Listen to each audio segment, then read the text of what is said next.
Hello everyone, and welcome back to another episode of Elegantly EDC. And I apologize, there is a wicked thunderstorm outside, so if you hear some of that thunder in the background, I'm doing the best I can. But if you've watched this channel before, you know that I'm a fan of practical, small, minimalist carry items, and I'm really excited about this one. If you're a fan of all things everyday carry, I think it's safe to assume that most of you have a tailored keychain for your everyday quick grab items. And with that said, in this video, we're going to look at some of the things that I found that I think are great to add to any keychain. And in the interest of keeping things simple, other than a car and a house key, this will be a minimalist interpretation. I personally just don't want anything too clunky. Starting us off, a magnetic quick-release carabiner. And I'll be entirely honest, I'm not really a fan of quick-release gadgets because I'm always paranoid that manufacturers conflate quick release with poor quality release, leading to items falling off when you least expect it. But after using this one for a while, it's actually restored my confidence, though maybe not entirely, in quick-release gear. Coming in at $21, it seemed a bit pricey, but I wanted something that was lightweight, this weighs less than 2 ounces, and really secure. So let's talk about the quick release lock on the carabiner itself. It would take significant strength to yank this apart, which means that a slight jostle isn't going to loosen any items when I least expect it. Even after the safety button is pressed, 2 very strong magnets keep the carabiner and keychain portion attached, which is an added sense of security.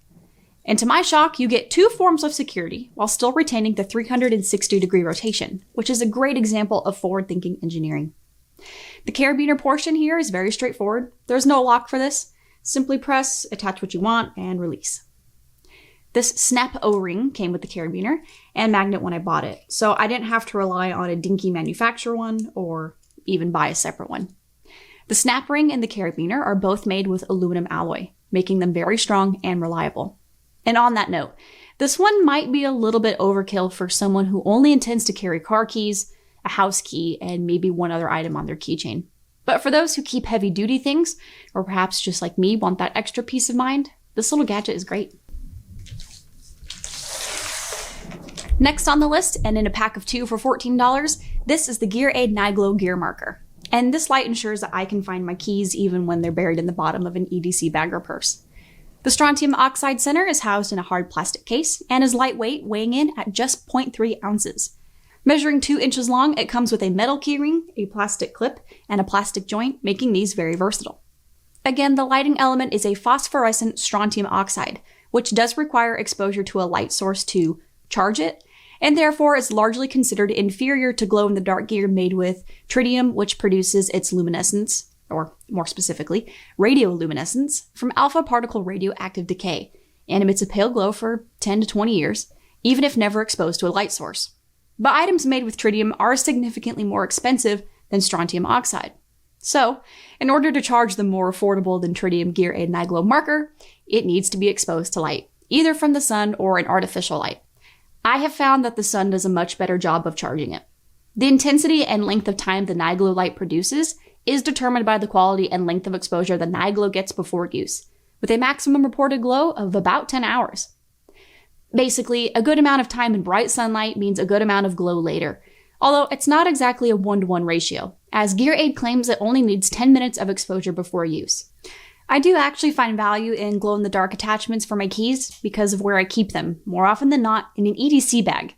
And despite my best efforts to keep everything organized, the light is helpful when I need to find them quickly.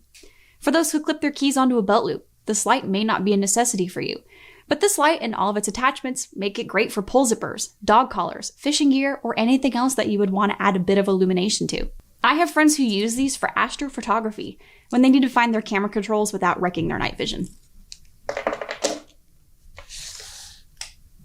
This next item, the GeeKey Multi-tool, caught my attention a while ago, and I went ahead and purchased one. And if you haven't already guessed, I'm pretty loyal to Victorinox multi-tools, but I wanted to branch out and avoid beating a dead horse for you faithful subscribers. Anyway, back to the GeeKey. This gadget claims to have 16 different tools for different uses. And I think some of those claims are a bit of a stretch. But all in all, I still think this thing is decent.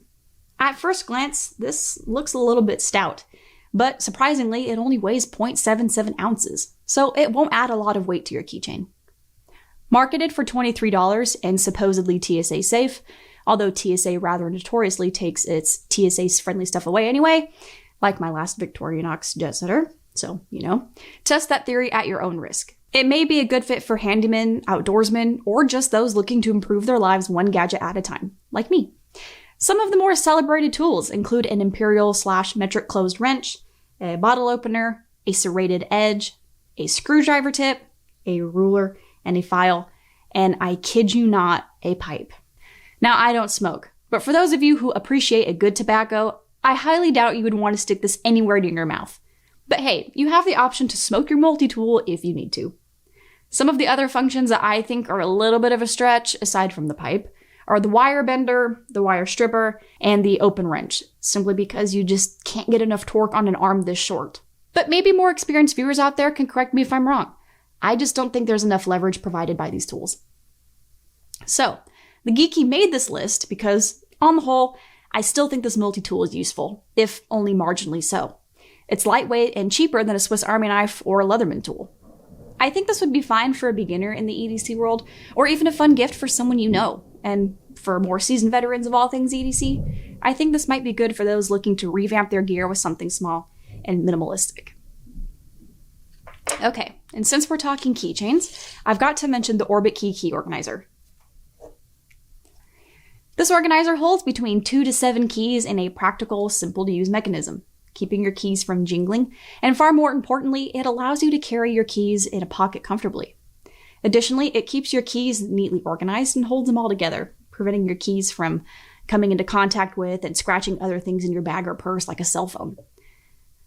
This one is made from a nearly indestructible polymer, but you can always get them in a variety of different colors, styles, and even materials including leather. Orbitkey is pretty much the gold standard for simple minimalist key carry.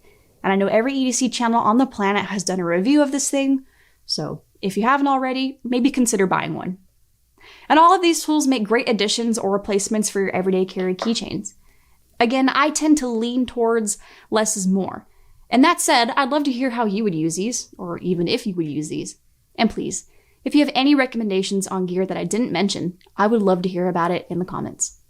Thanks for watching my video on minimalistic keychains. I'll see you next time.